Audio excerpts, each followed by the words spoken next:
Well, hey, Long Island, my name is Eric Martin Koppelman. Welcome to Newsbreak. This Long Island News Network Newsbreak has been brought to you by the law firm of Camara, Sana, and Bellello for all of your personal injury legal needs. 1-800-95-NEW YORK. That's 1-800-95-NEW YORK. 1-800-95-NEWYORK. Hey, listen. This is what they do, okay? You've heard the commercials. Camara, Sana, and Bellello, 1-800-95-NEW YORK. Well, good evening, Long Island. October 9, 2018. This is the 8 o'clock evening report. A broken-hearted daughter in Riverhead needs your help, and she needs your help to lay her beloved mother to rest. A GoFundMe account entitled Please Help Lay My Mom to Rest was created by Brittany Brewer. She says, as many may know, my mother, Tammy Brewer, or maybe from school you knew her as Tammy Spanberg, passed away on Friday, September 28th, the day before her 56th birthday. She was strong-willed and independent, also the sweetest, most caring woman you could ever meet. She'd do anything for her friends or for her loved ones. She taught me compassion and love and how to find strength inside yourself that maybe you didn't even know you had. Her entire life was a caregiver, never worrying about herself and always making sure that those around her had all they needed, especially my brother and I, Brewer Edward. My mom meant the world to me, and I know she touched the lives of so many others, and now it's time for her to finally be at peace. I know she's flying high with my brother, who she so dearly missed, and our grandma and her own mother. Unfortunately, Brewer has said that her finances will not allow for her to pay for a viewing for her mother's loved ones to say goodbye. So she asks if you can find it in your hearts to donate so that they can say goodbye the right way to one of the most amazing women to ever walk this earth. I would appreciate it more than words can say. Brewer continues, thank you for your time and understanding and all of your kind words and support. I know my mom would be touched. I'm going to put the link for the GoFundMe page on this post. So if you can find it in your heart to donate, to help, please do so. So if you were driving along Smithtown Avenue and you were curious as to why a private jet owned by President Donald Trump was parked on the west end of Long Island MacArthur Airport, you weren't alone.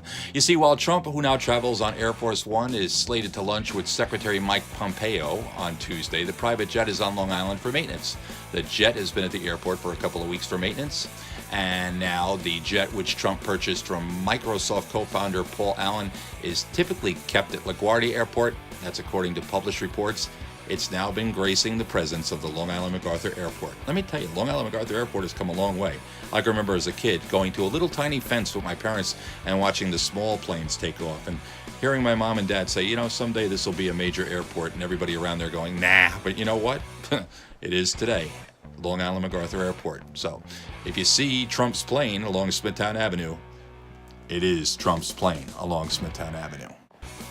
The good news for tonight is a single car rollover, if that is to be good news, that was reported on Flanders Road in Southampton on Monday. According to Southampton Town Police, the rollover took place at 5:11 p.m. and there were, here's the good news, no serious injuries reported. Now, did you hear about this out of Orlando? And you know what Orlando means, right? Disney World. Well, Long Island man who was arrested for allegedly getting into a fight with a Walt Disney World worker in 2015 is now suing the theme park, claiming they ruined his planned marriage proposal. Mark Rubin from Suffolk County filed the lawsuit last month in state court in Orlando, Florida. He claims that he never touched the Disney employee and was falsely arrested. The lawsuit says that Rubin was scouting out a location in front of Cinderella's castle in the Magic Kingdom to propose to his future wife 3 years ago. When a Disney employee asked him to move back from the park's parade route, an argument broke out between the two. According to the Orlando Sentinel, the 24-year-old Disney worker told deputies that the 57-year-old tourist screamed and grabbed her. A park manager also claimed that Rubin argued and grabbed him as well. The Long Island man denies both incidents. With his proposal ruined, Rubin was taken to the park security office and was later arrested by the local sheriff.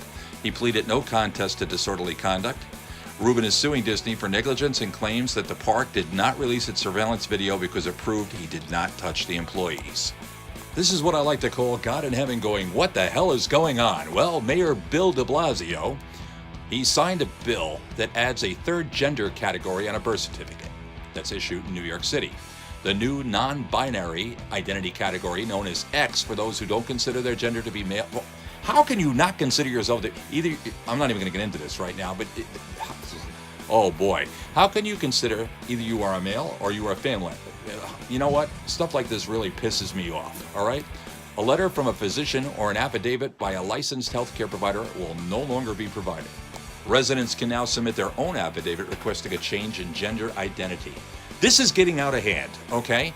New Yorkers should be free to tell their government who they are, not the other way around, de Blasio said. Okay.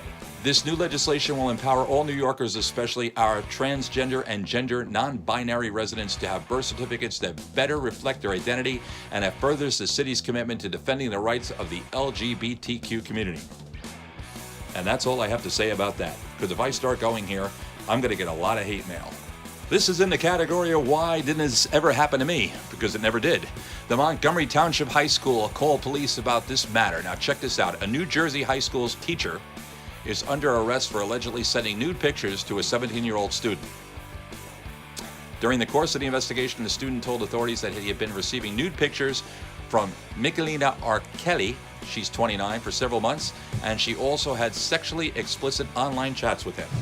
Well, I gotta tell you, some of my teachers, I don't think I would really want their nude pictures, but you never know. There are some that, well, we won't go there. By now, I'm sure you all know about the limo accident upstate New York. Well, New York State is taking steps to shut down the limousine company involved in the crash that killed 20 people over the weekend. This comes as the National Transportation Safety Board investigators are working to figure out if the limo's extensive modifications contributed to the tragedy. Governor Cuomo has ordered all state flags to be flown at half-mast. Good going, Cuomo. Good going. That's good. I agree with that 100%. So listen, Long Island, why don't you check out www.longislandnewsnetwork.com. If you click on the News Rack link, or the button for News Rack, you can check out all of the different sources of news that we have available to you.